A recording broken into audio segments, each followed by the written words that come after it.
Good morning, students. Welcome to my class. How are you? Fit and fine? Good.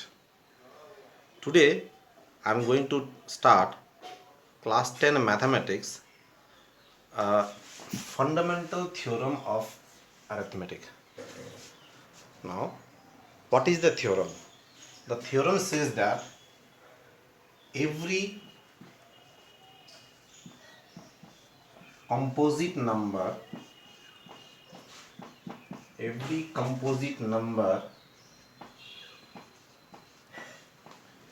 can be expressed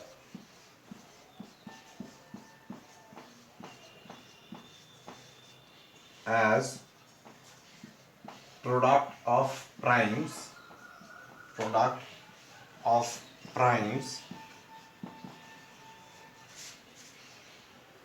and this factorization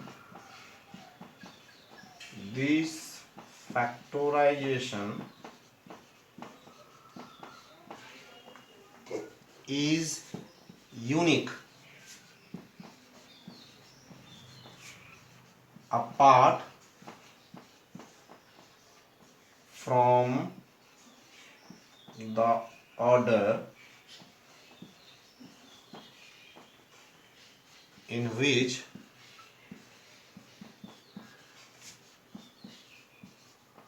the prime factors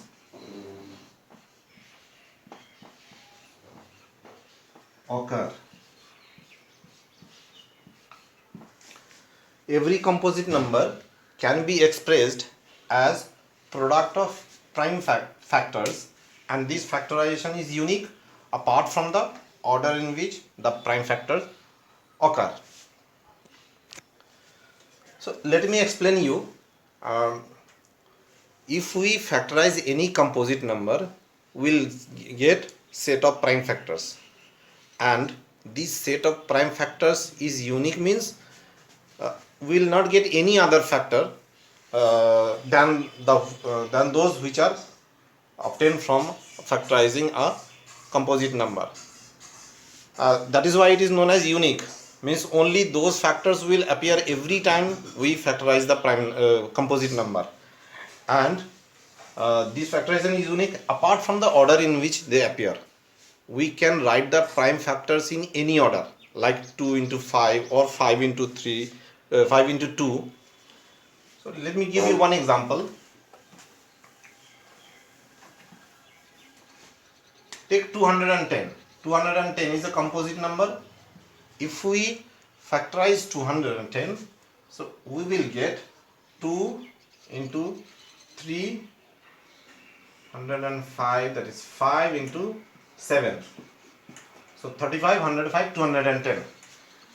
210, the prime factors of 210 are 2 into 3 into 5 into 7, and every time when we will factorize 210, we will get only these prime factors. That is why it is unique. But we can also write 210 as 3 into 5 into 2 into 7, or 7 into 5 into 3 into 2, or in any order. No problem what is the order, but only this you can see, only 1 2 is there, 1 3 is there, 1 5 is there, and 1 7 is there. So that is why this factorization is unique, and we can write the factors in any order. We can take several examples and try this, we will get the same result. Now let me solve few problems from NCERT exercise 1.2, which also includes factorization of the composite number. Here two numbers are given, 26 and 91. Those both are composite number. We have to find the HCF of these two numbers, LCM of these two numbers, and verify the relation that the product of these two numbers is same as the product of its HCF and LCM. So first of all, I am going to factorize this into prime factors. 26 can be written as 2 into 13, and 91 is equals to 7 into 13. Now see the common factor. Common factor is 13.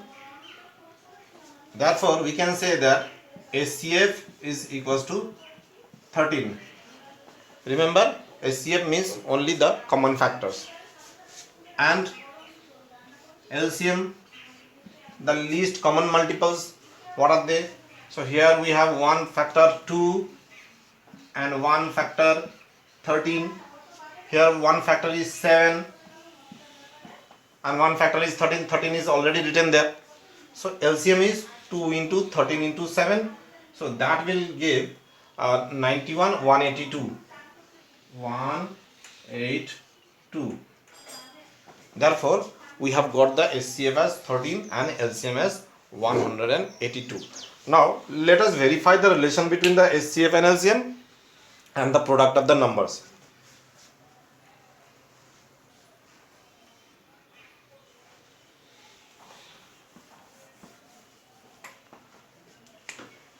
What is the product of HCF and LCM? It is 13 into 182. So that is equals to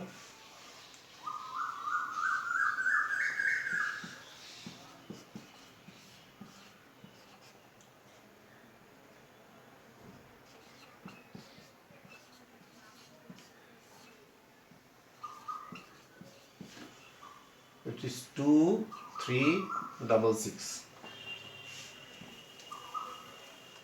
Now let me multiply the given numbers, product of the two numbers. Product of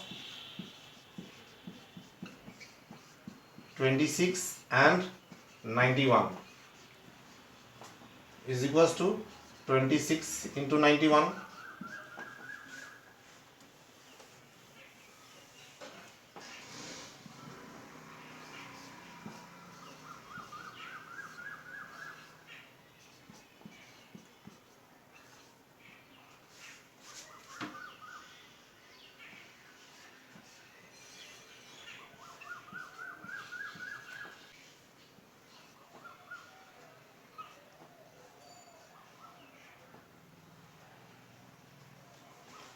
Thus, we can see that the HCF into LCM equals to product of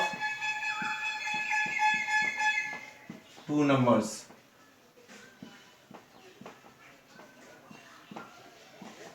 Thus, the relation is verified.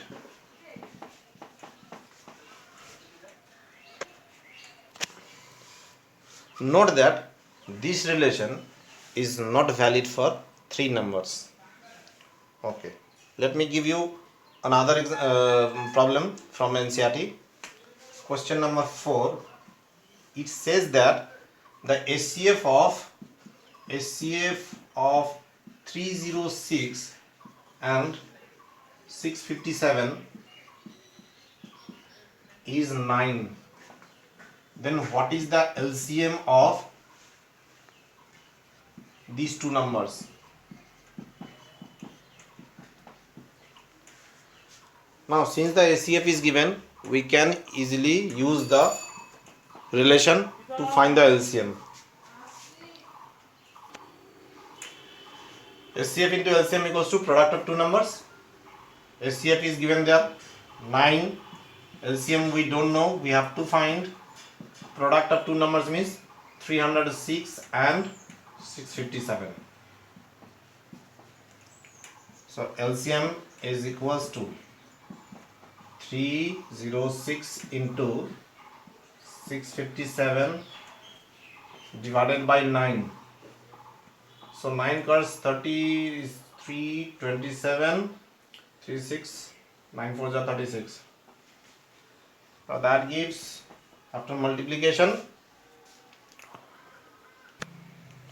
the result is 22338. Therefore, this is the LCM. This is the answer. So in this way, any problem related to HCF, LCM and prime factorization, we can easily solve it. So this is all for today. Hope you have understood the process. You can try any sum from any other book. or from NCERT examples are also there. You can try from the examples and try to do the sum.